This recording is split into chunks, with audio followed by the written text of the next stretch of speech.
नमस्कार साथियों, आप सबका पुनः स्वागत है श्रद्धा एस्ट्रो ज्योतिष में।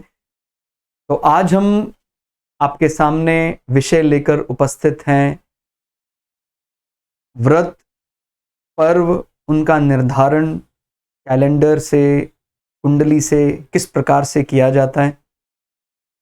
कोई अगर यह क्लास फलित के लिए देख रहा है तो आज हम फलित के लिए चर्चा नहीं करेंगे। मुख्य रूप से हम ज्योतिष का जो गणित पार्ट है उस पर हम यहाँ चर्चा करने वाले हैं कि किस तरह से हम ये तय करते हैं कि आज वो फेस्टिवल मनाया जाएगा, वो किस प्लैनेट पर आधारित है, किस मुख्य रूप से जिसको हम बोल रहे हैं ग्रह, क्योंकि यहाँ पर जो इंग्लिश में हम जिसको प्लैनेट की परिभाषा दे रहे हैं विज्ञान में, हम अपने वैदिक ज्योतिष में ग्रह किसी और प्रकार से उसको परिभाषित कर रहे हैं।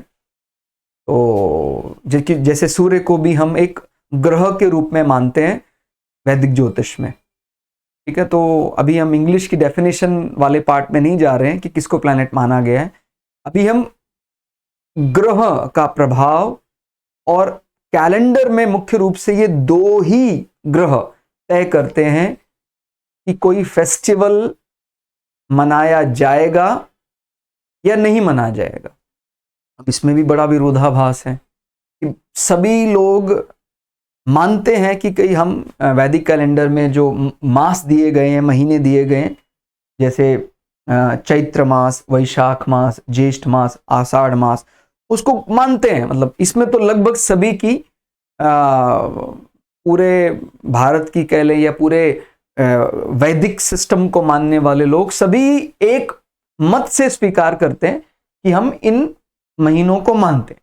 लेकिन अब एक बहुत बड़ा संकट पैदा तब हो जाता है जब कोई बोलता है कि हम इसको पूर्णिमा से, माने पूर्णिमा के जस्ट बाद जो अगली तारीख है उससे शुरुआत करें या अमावस्या के बाद जो अगली तारीख है उससे कैलेंडर की शुरुआत करें।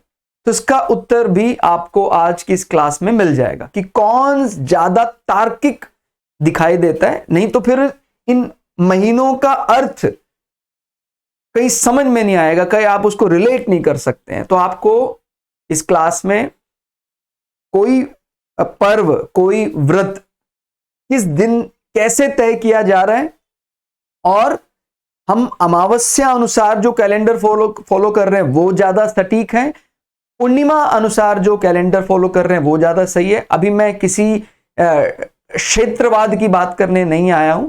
जो फैक्ट है, चाहे मैं पूर्व भारत का हूं, चाहे मैं पश्चिम भारत का हूं, कोई दक्षिण भारत में हूं या उत्तर भारत में हूं, वो ऐसी कोई बात नहीं। मैं तो वैदिक भारत कैलेंडर यहां डिस्कस करने आया हूं। तो कोई भी व्यक्ति अगर इस प्रकार की भावना से ग्रसित है कि नहीं ये तो हमारे क्षेत्र की अवहेलना है, तो उसके लिए मैं आपसे इतना ही गुजारिश करूंगा कि आप इस गणित पार्ट को अगर समझ लेते हैं तो आपके मन में ऐसा कोई भी विचार अगर चल रहा है वो अपने आप ही समाप्त हो जाएगा। कि सबसे पहले जब हम कुंडली के जरिए, क्योंकि कुंडली ज्योतिष के जरिए तय कर रहे हैं कैलेंडर, तो कुंडली के अनुसार जब व्रत और पर्व तय करना होता है तो हम क्या चीज मुख्य रूप से देखते हैं। ध्यान रखना है, हम ना तो अकेले चंद्रमा को आधार मान रहे हैं ना सूर्य को। अकेले चंद्रमा और सूर्य तय नहीं कर रहे हैं हमारा जो वैदिक ज्योतिष सिद्धांत है। हमारा महीना तय हो सकता है, ठीक हो गया, कि हमारा जो कैलेंडर है वो हमारा चंद्रमा पर आधारित है, लेकिन फेस्टिवल तय करना है तो सूर्य को लाना ही पड़ेगा। और ये ही बहुत बड़ी गलती हो रही है। कहते भी हमारा तो कैलेंडर चंद्रमा पर आधारित है, तो चंद्रमा ने प्रवेश कर लिया है उस राशि में, इसलिए हम फेस्टिवल मना लेंगे। नहीं, ऐसा नहीं। हम सूर्य उदय से तय करते हैं कि वो फेस्टिवल माना जाएगा कि नहीं माना जाए। इसका मतलब सूर्य कौन से भाव में आ गया है। सूर्य उदय होते समय आप लोग सभी जानते होंगे सूर्य प्रथम भाव में आता है, मतलब सूर्य तो देखना ही पड़ेगा आपको। भाई आप तिथि तय कर सकते हैं, चंद्रमा चला गया है अभी, लेकिन आपको जिसको बोलते हैं ना भाई आज भी पंचमी है, कल भी पंचमी है, तो हमारा कोई ऐसा फेस्टिवल जो पंचमी तिथि को मनाया जाएगा, पंचम जिसको बोलते हैं पांचवी तिथि को मनाया जाएगा, अब वो किस दिन तय करे, क्योंकि चंद्रमा ने तो हो सकता है रात में प्रवेश कर लिया हो, शाम को प्रवेश कर लिया हो, पंचम माने उस राशि में प्रवेश कर लिया, लेकिन हम कैसे तय करेंगे कि भाई वो फेस्टिवल कब मनाया जाएगा?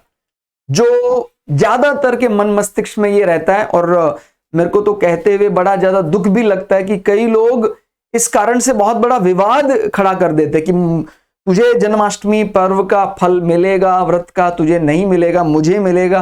अगर इसी में उलझना है तो फिर व्रत रखने का तात्पर्य क्या है?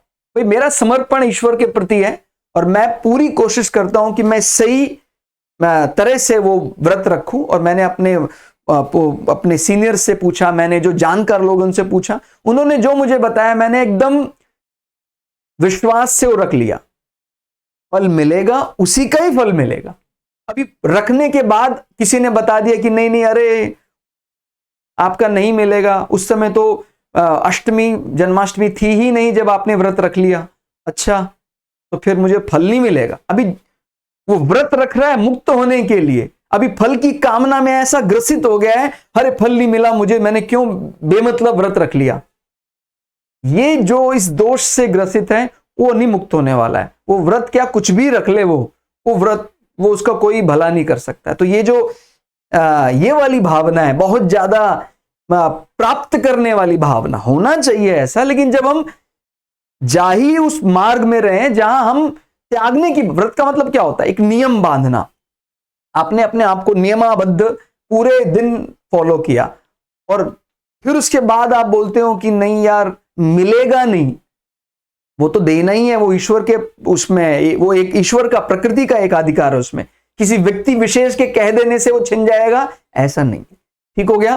अभी कैलेंडर जो पूरी तरह गणित या मैथ्स पर आधारित है, ये अभी यहां पर उसका हृदय से कोई संबंध नहीं आता है, मस्तिष्क से संबंध आता है। भाई एक मैथ का विषय है ये, कि भाई सूर्य है, भाई आपने ये पढ़ा होगा, 12 राशियां हैं, एकदम प्योर मैथमेटिक है ये, आप इसको पढ़ेंगे तो एकदम क्लियर हो जाएगा। आपने पढ़ा भी है, कई लोगों ने हमारा ग्रहों का गणित प्लेलिस्ट आप है, अगर कोई गणित में रुचि रखता है तो आप वो जरूर देखें, आपको और अच्छे से समझ में आ जाएगा।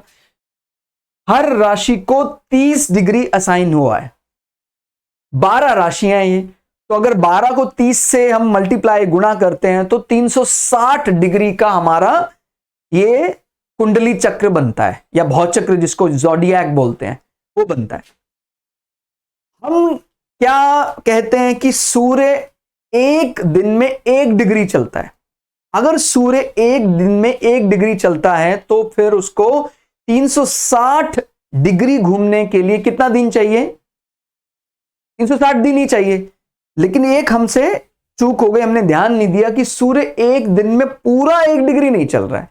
इसको हम अप्रोक्सीमेशन मेथड बोलते हैं कि भाई चलो 59 पॉइंट समथिंग है, जब हम इसको 60 मान लेते, लेकिन एग्जैक्ट वो नहीं है, ध्यान रखिएगा। जो अगर ये पूरा 60 मिनट हो जाता तो हम उसको 1 डिग्री मान लेते, लेकिन अभी ऐसा नहीं है, ध्यान रखिएगा। हम अगर इस प्रकार का कोई विरोधाभास हमारे मन मस्तिष्क में चल रहा है तो फिर वो गड़बड़ी पैदा कर सकता है, परेशानियां पैदा कर सकता है।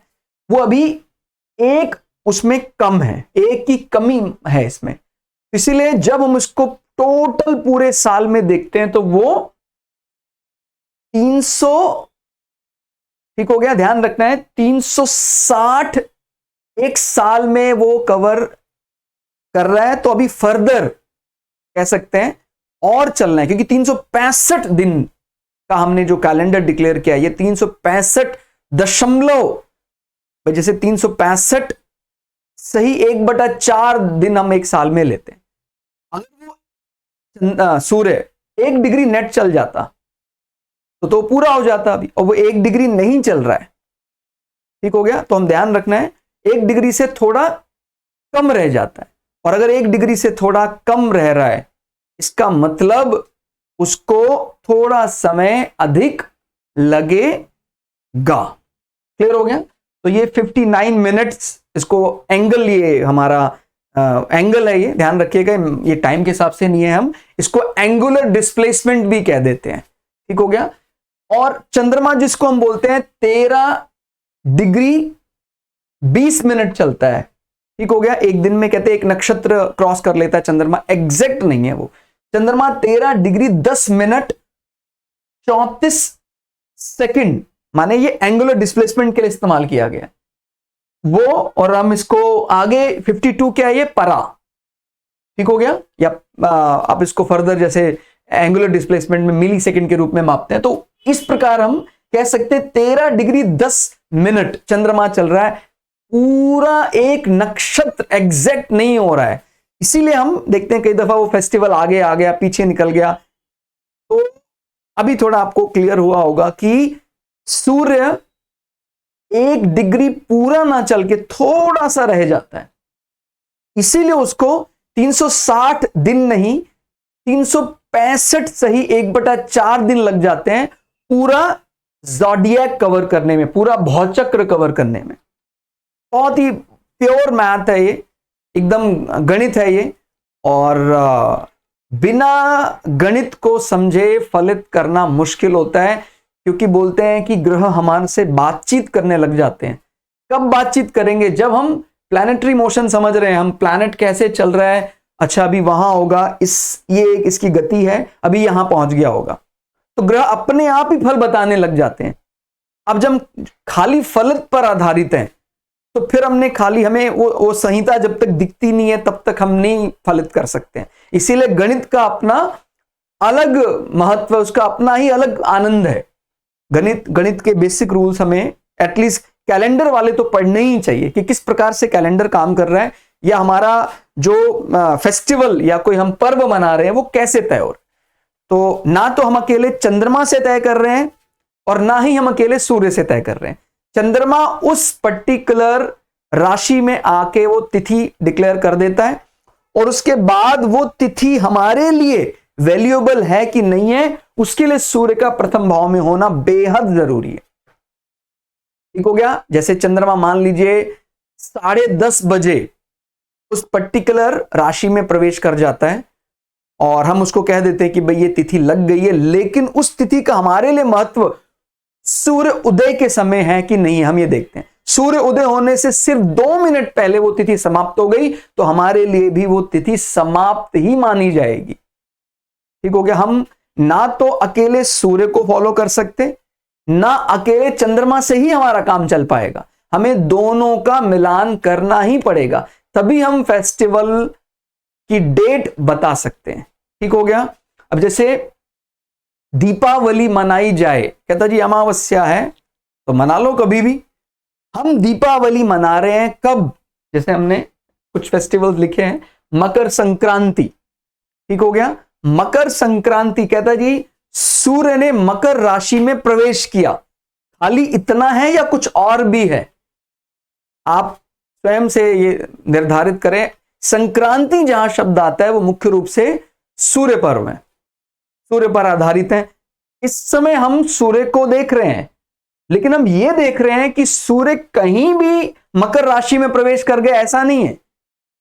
सूर्य मकर राशि में प्रवेश करते समय या कर चुका, उसके बाद जब वो प्रथम भाव में आया है, वो हमारे लिए डिक्लेरेशन है, अभी डिक्लेयर हो गया कि हमारा फेस्टिवल हम मनाएंगे।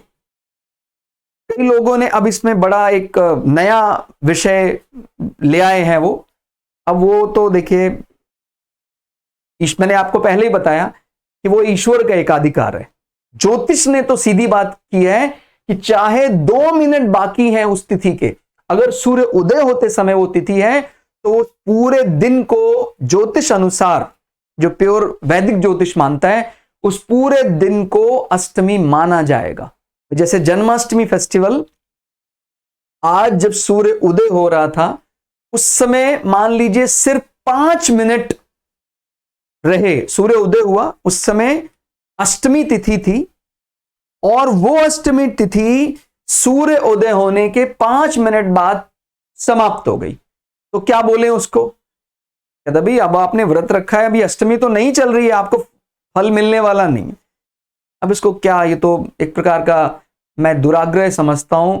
मैंने बोला ना, वो तो ईश्वर का एक अधिकार है, हम कहां से वो रोकने वाले बन जाते हैं। ठीक हो गया। तो ये रोकने का काम ज्योतिष में नहीं है, ध्यान रखिए। कई दफा मैंने ये सुना है, मैं जब लोगों से बातचीत करता हूं, कहते हैं जी मुझे ना मेरे ज्योतिष में, मेरी कुंडली में ऐसा कॉम्बिनेशन है, चंद्रमा बैठे हैं चतुर्थ भाव में, बृहस्पति दशम भाव में, तो मुझे मंदिर जाने से रोका गया है। किसी एस्ट्रोलॉजर के जरिए मुझे मंदिर जाने से रोका गया है। तो ऐसे व्यक्ति को क्या बोले जिस व्यक्ति ने इस प्रकार की सलाह दी है। भय मुक्त होने के लिए हमने ज्योतिष पढ़ा था और हम भयभीत करने के लिए उस ज्योतिष का इस्तेमाल कर रहे हैं। ध्यान रखिए, ऐसा नियम नहीं हो सकता है।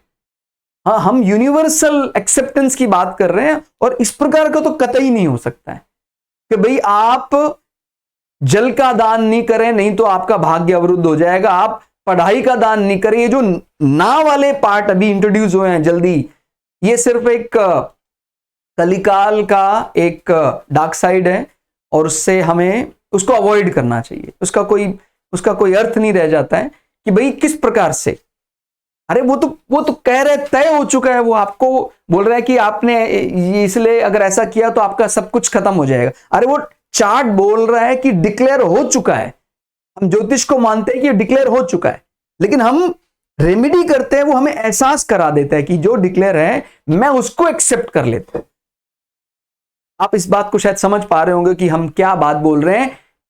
ऐसा कोई भी जो कहीं जाने पर इस प्रकार के, खासकर अच्छे कर्मों को करने के लिए जो रोकता है, ऐसा कोई भी पार्ट ज्योतिष संबंधित नहीं हो सकता है। क्लियर हो गया? तो आप इस चीज को प्लीज अवॉइड करें, इस पार्ट को आप हटाएं।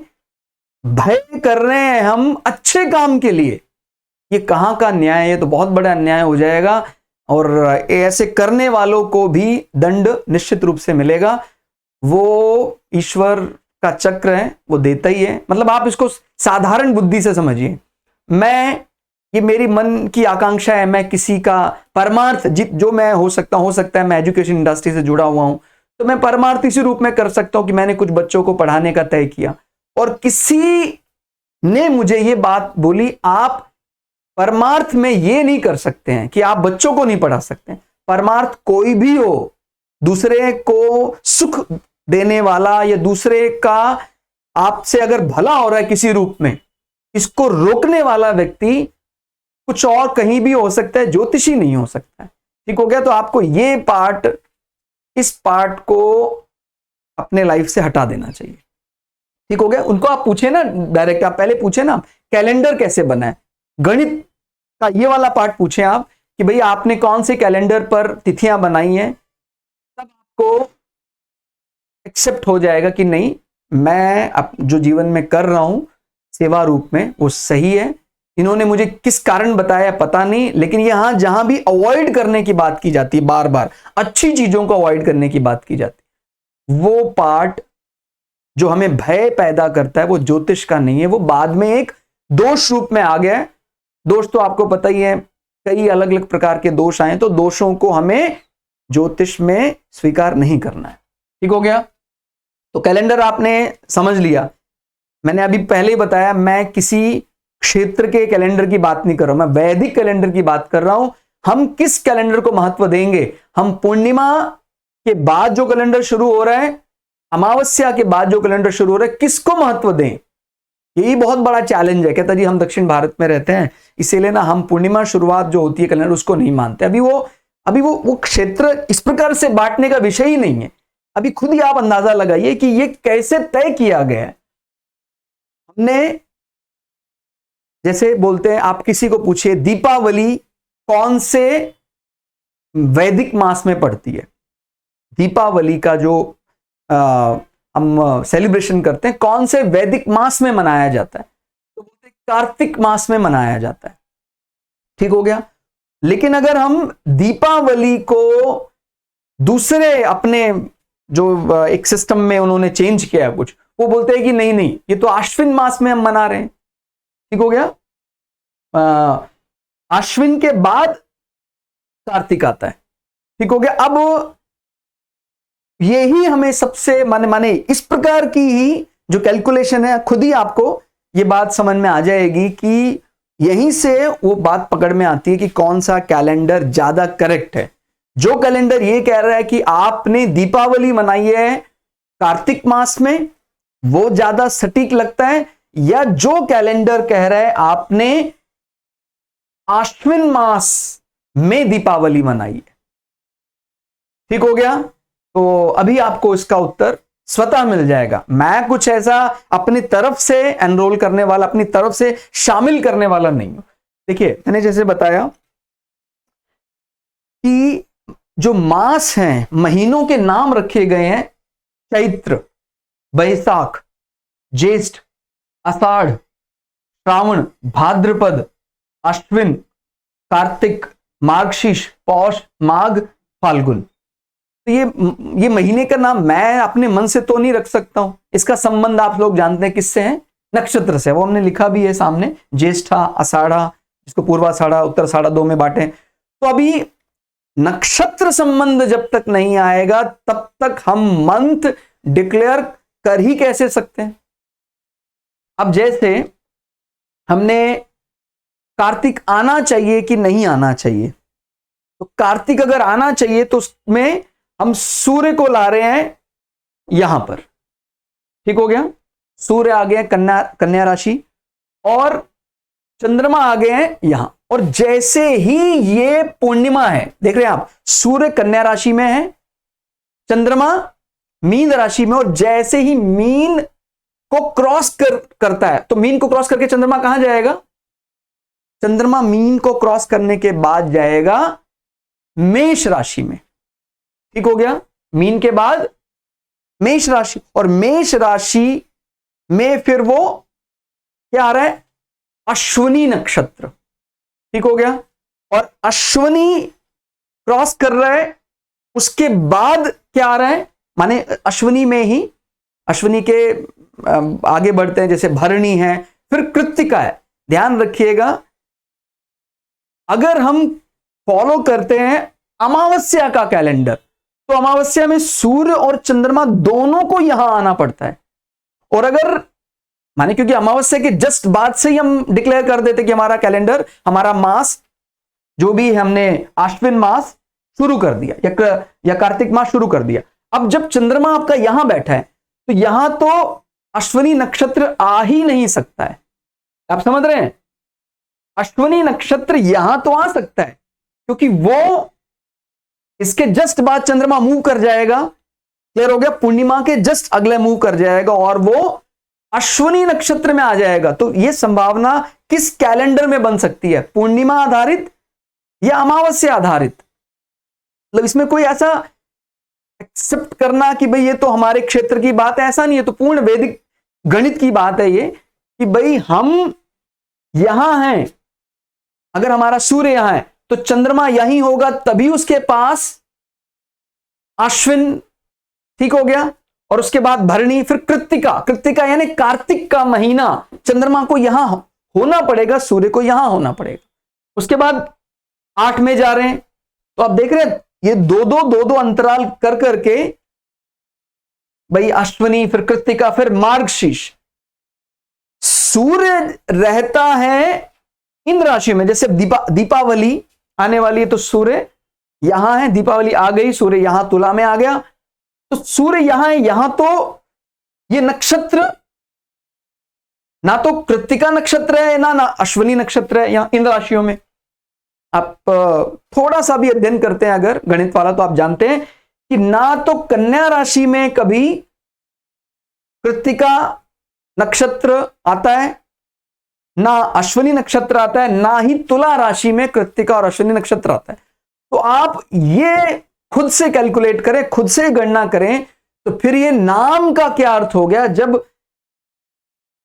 ये नाम दिया गया है उसको कार्तिक मास, तो कृत्तिका नक्षत्र से संबंध है। अब आप चंद्रमा को ही यहां बिठा रहे हैं, अगर अमावस्या बेस्ड जो कैलेंडर है, जो अमावस्या के जस्ट अगले दिन से शुरू हो रहा है, तो उसमें तो एकदम अलग, वो उसको तर्क उसका तो खत्म हो गया, उसका कोई अर्थ नहीं रह गया कि आपने नाम कैसे तय किया। कहता जी वो अपने मन से हमने तय कर दिया। लेकिन अगर हम पूर्णिमा आधारित कैलेंडर की बात करते हैं, जहां पर सूर्य यहां है और चंद्रमा जब यहां है तभी वो नक्षत्र अकॉर्डिंग मंथ मैच कर सकता है, अदरवाइज ये संभव ही नहीं है कि हम अमावस्या आधारित कैलेंडर में नक्षत्र अनुसार, क्योंकि विशाखा नक्षत्र कभी राशि थोड़ी बदलने वाला है। विशाखा नक्षत्र को जो अलॉटमेंट मिला हुआ है वो उसी राशि में ही रहेगा। ठीक हो गया। तो अपने को ये बात, जैसे पौष मास, ठीक हो गया, मार्गशीर्ष के बाद पौष आता है, फिर माघ आता है, फिर फाल्गुन आता है। तो पौष मास समझिए जरा, वो पुष्य, और पुष्य कौन से राशि में डिक्लेयर किया गया है? पुष्य डिक्लेयर किया गया है कर्क राशि में। तो आप समझ सकते हैं कर्क राशि के एंटी 180 डिग्री पर कौन सी राशि है? मकर राशि। तो जब मकर राशि सूर्य, ये उससे पहले वाला, भाई जैसे धनु था उसके बाद मकर प्रवेश कर रहा है, उसके सामने ही वो पुष्य नक्षत्र आ सकता है। लेकिन अगर हम मकर राशि में ही ले जाएं अपने चंद्रमा को, हम बोल दें कि भाई अब चंद्रमा और सूर्य का मिलन हो गया है, अब हम कैलेंडर शुरू कर देंगे, जो अमावस्या बेस्ड कैलेंडर है वो एकदम तर्कहीन हो जाता है, उसका कोई नक्षत्र नाम से कोई संबंध नहीं आ रहा है महीने का। तो आपको शायद ये बात ज्यादा समझ में आ रही होगी, इसमें कुछ मैंने नहीं किया है, आप भी आप लोगों के सामने ही है ये कि किस प्रकार से हमारा जो वैदिक कैलेंडर मास का नाम है वो नक्षत्र नाम से मिलता है। और अगर नक्षत्र नाम से मिलता है तो एक ही संभावना बैठती है कि सूर्य और चंद्रमा 180 डिग्री पर होए बिना ऐसा संभव नहीं है। और सूर्य और चंद्रमा 180 डिग्री पर कब होते हैं? पूर्णिमा पर होते हैं। तो यह बात तय हो जाती है कि पूर्णिमा आधारित कैलेंडर ही वास्तव में वैदिक कैलेंडर है जो हमें सबको फॉलो करना चाहिए, इसमें कोई ऐसा विरोध नहीं पालना चाहिए। तो कार्तिक, क्योंकि कृत्तिका नक्षत्र संबंध है, वो आ ही नहीं सकता है कभी चंद्रमा के तुला राशि या कन्या राशि में आने पर। इसलिए यह बात तय हो गई कि कार्तिक में चंद्रमा को यहां आना ही पड़ेगा, माने जब वो मंथ डिक्लेयर किया गया है। ठीक हो गया। तो इसलिए ज्यादा सटीक बैठता है जो पूर्णिमा आधारित कैलेंडर है। ठीक हो गया। माने सूर्य से 180 डिग्री, नॉट 360 डिग्री, सूर्य से 160 डिग्री पर जब चंद्रमा है, ठीक हो गया, 180, सूर्य से चंद्रमा 180 डिग्री पर है, यानी इसका हाफ, 360 का हाफ, तभी हमारा डिक्लेयर होता है कि मंथ हमारा शुरू हो गया। कैसे शुरू हुआ भाई? जैसे चंद्रमा ने सूर्य ने अपना मंथ बदल लिया, ठीक है, सूर्य मान लीजिए मीन में था, इसमें आ गया।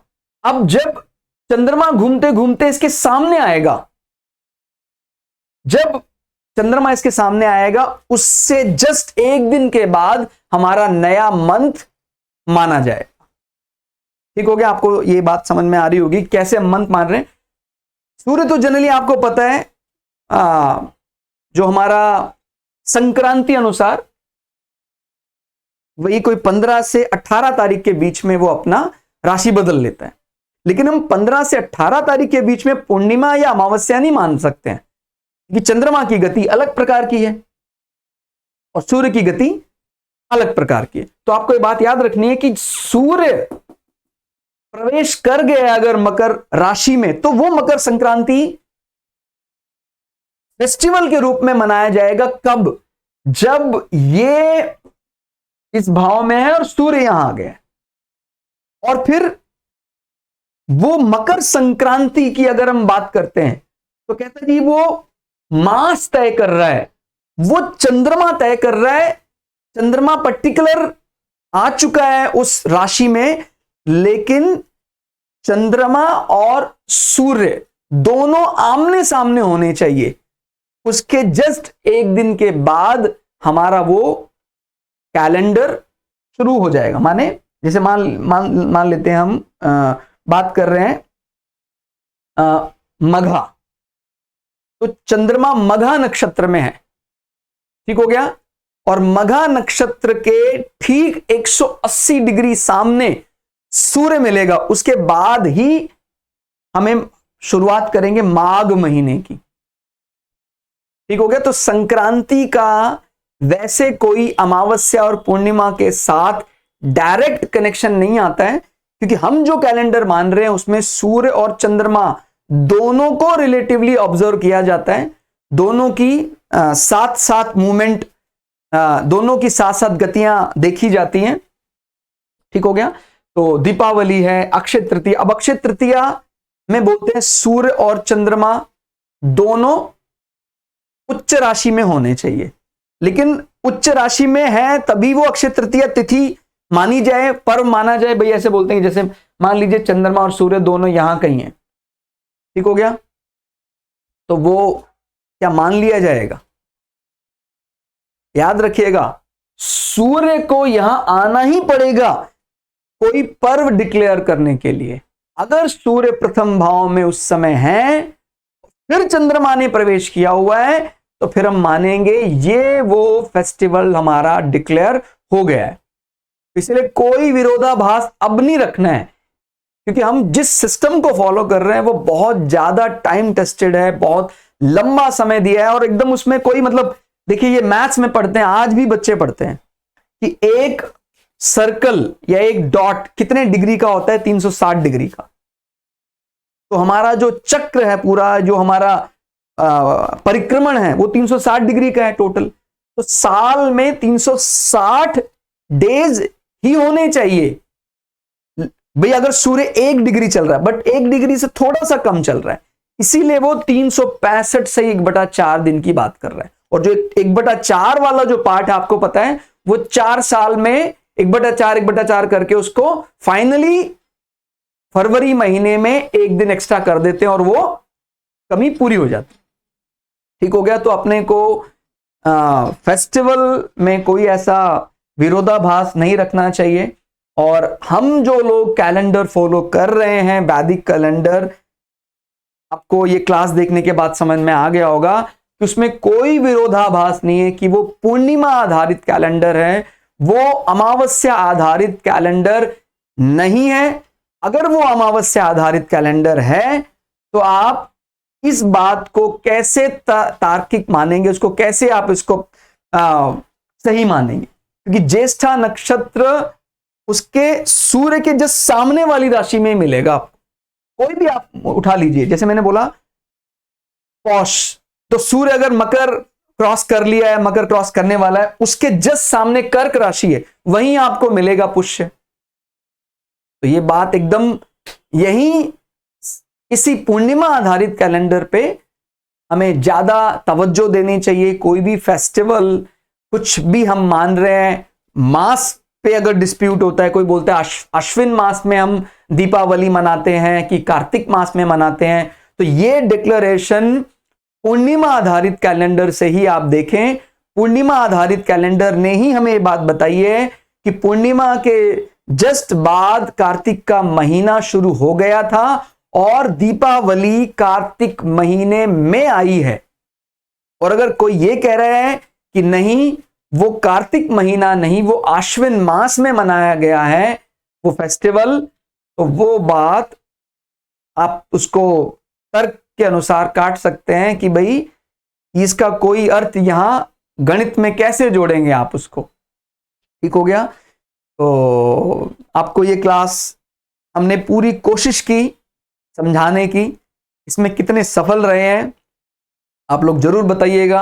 हालांकि जैसे मैंने पहले ही बताया, ईश्वर अनंत है, तो उसी का एक रूप, ज्योतिष एक ऐसा ब्रिज है जो लोक और परलोक को मिला सकता है। तो जब हम उस अनंत को समझने का प्रयास इस ज्योतिष के माध्यम से करते हैं, तो ऐसा नहीं कि एक दिन में समझा जा सकता है, लेकिन फिर भी हम लोग उस प्रयास को अगर लगातार जारी रखेंगे पूरी शिद्दत के साथ, तो वो हम जरूर उस गोल तक, उस अपने लक्ष्य तक पहुंच ही जाएंगे। तो आप लोग कमेंट करके जरूर बताइएगा कि क्या बात आपको समझ में आई, क्या चीज थोड़ा कम समझ में आई। मिलते हैं अगली क्लास में, तब तक के लिए जय श्री भगु पराशरा, जय श्री शुक्राचार्य, नमस्कार।